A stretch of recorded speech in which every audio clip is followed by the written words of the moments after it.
There it is. He can make a grilled cheese sandwich. Oh, Richard Blais is everyone's favourite mentor here. Me, Chef Gordon.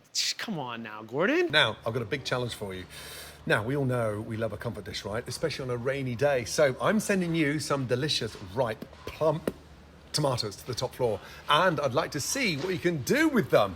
Now, get creative, please, and quickly at the same time. No dilly-dallying around. I'm looking for a dish that can really conquer the rainy day. Okay, please. By the way, your hair looks great. Concentrate on the tomatoes, please. Okay, kid. whatever. All right, Gordon, listen, I hear you loud and clear. And listen, welcome to Next Level Kitchen, where Gordon Ramsay is challenging me to take your cooking to the next level. And today, he just challenged me to make the perfect comfort dish. And I think I have the perfect comfort dish idea. An amazing quick tomato soup with a next level grilled cheese. Hopefully, Gordon doesn't turn me into an idiot sandwich. We're gonna start, of course, with some amazing ingredients. We have tomatoes, we have onions, we have a pepper. We need a pepper. There it is, guys. Yes! That's what we do on Next Level Kitchen. So what we're gonna do is we have our tomatoes, peppers, we have onions, garlic, and we have some fresh herbs, and we're gonna just do this really, really simple. We're gonna take off the tops of our tomatoes. We're gonna roast them, and when you roast tomatoes, it's gonna enhance all of that natural sugar that's in them. So we're just gonna rough chop some of these tomatoes, throw them in a oven-proof baking dish or a sheet tray.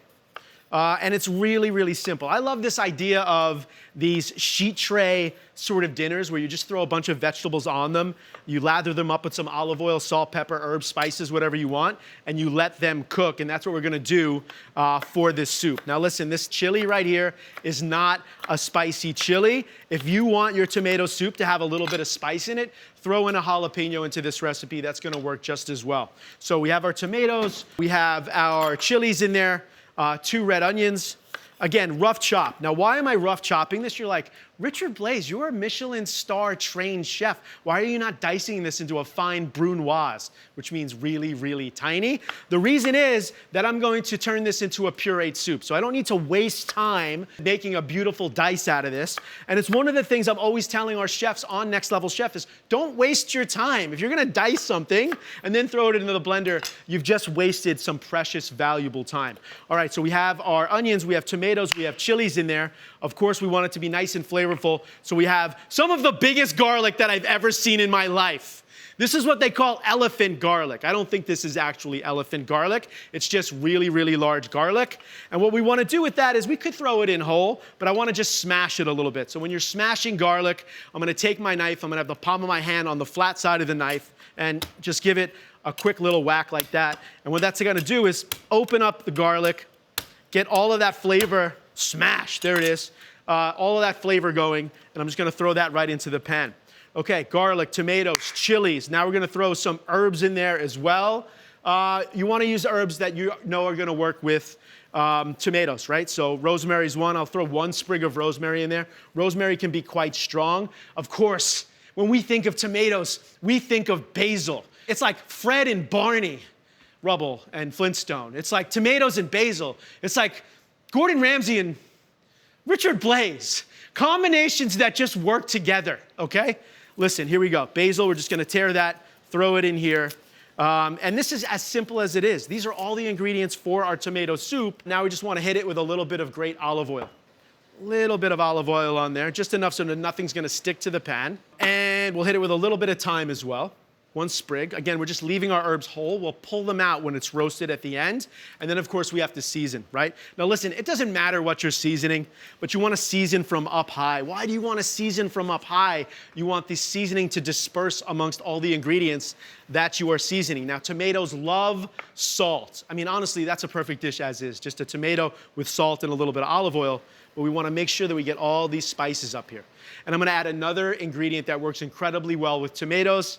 You know what it is, balsamic vinegar. Now, vinegar is gonna give it a little bit of acidity, of course, because it's vinegar, but balsamic also is gonna give it a nice amount of sweetness. Just a little bit of a drizzle, and now it's simple. We're gonna pop this into a super hot oven, and we're gonna forget about it.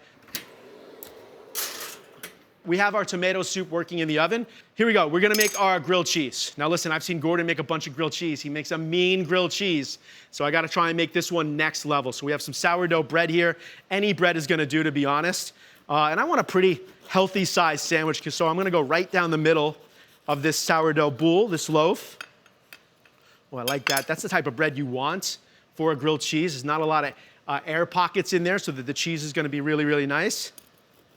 How thick should we want this? We want it thick, but we don't want it too thick. Okay, 2 slices. Okay, real simple. Our bread is cut, and now it's time to get our pan ready so that we can cook our grilled cheese. So I'm gonna throw the pan on the fire, and now we're gonna build a next level grilled cheese sandwich. How are we gonna make it next level? Well, we're gonna use 3 cheeses because there are 3 levels to Next Level Chef. Now, if you're gonna start on the bottom, and we have to start with the basement, this is it. This is American cheese. Nice catch. American cheese. It comes in this little plastic sleeve. Don't cook the plastic, but we're gonna start there. What do I love about American cheese? To me, it's the iconic cheese of a grilled cheese or a hamburger, and it just melts really, really nice. I don't know what's in it, but it melts beautifully, okay?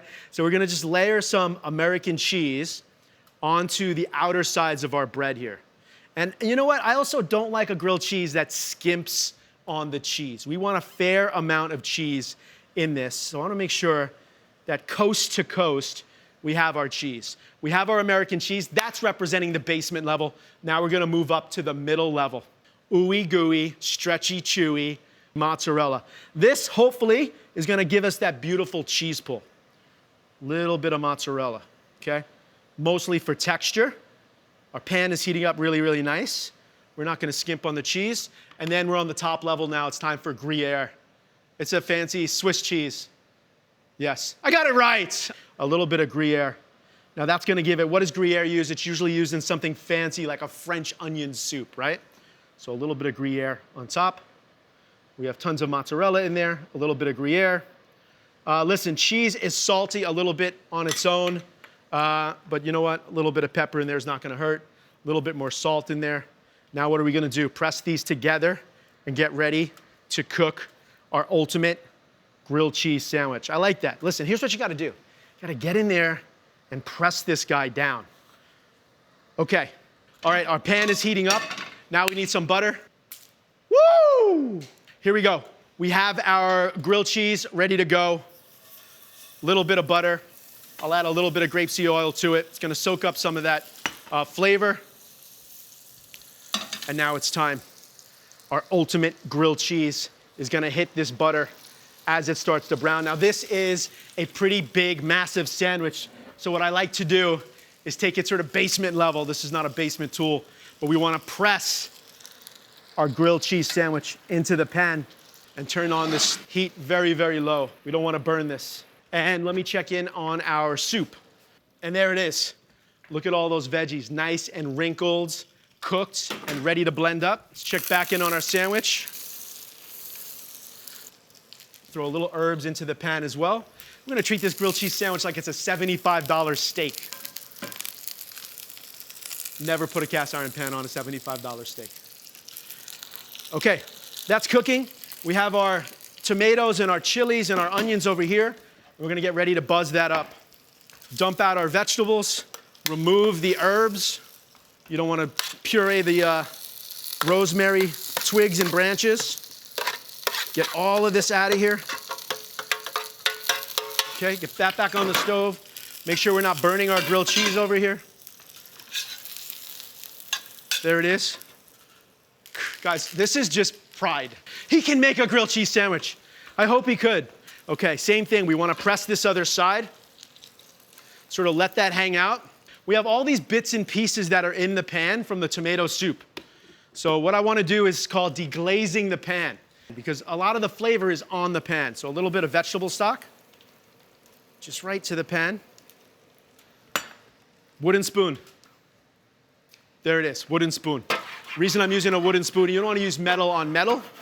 Get all the little bits and pieces out of here. Now we've really made sure we got all of that flavor from the pan into the blender. not wasting any flavor. And you should do that little move anytime you're cooking. You roast a chicken at home, get all of the flavor out of the pan. We're gonna add a little bit of cream to there. All right, back to our bread. Back to our sandwich. That's looking good. So it's done now. It's just gonna sit there. I'll throw a little bit more butter in it because why not? Pull it off to the side. And now it can just hang out for a second. Soak up some more of that butter. Time to buzz up our soup. Always when you're using one of these blenders, start slow, then you speed it up.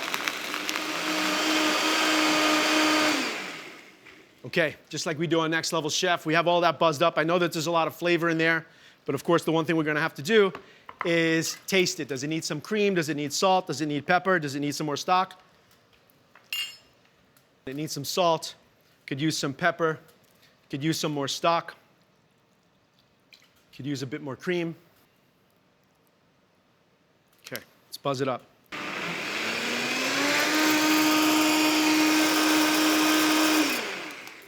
Okay, here we go. We have our tomato soup that's all buzzed up. We have our grilled cheese sandwich coming out of the pan.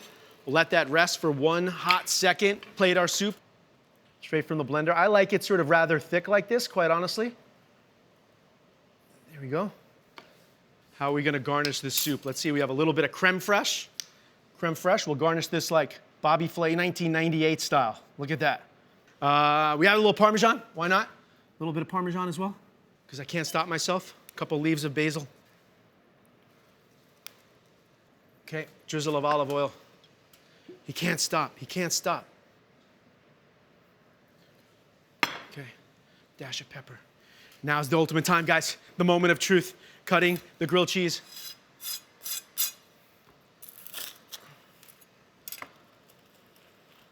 There it is, guys.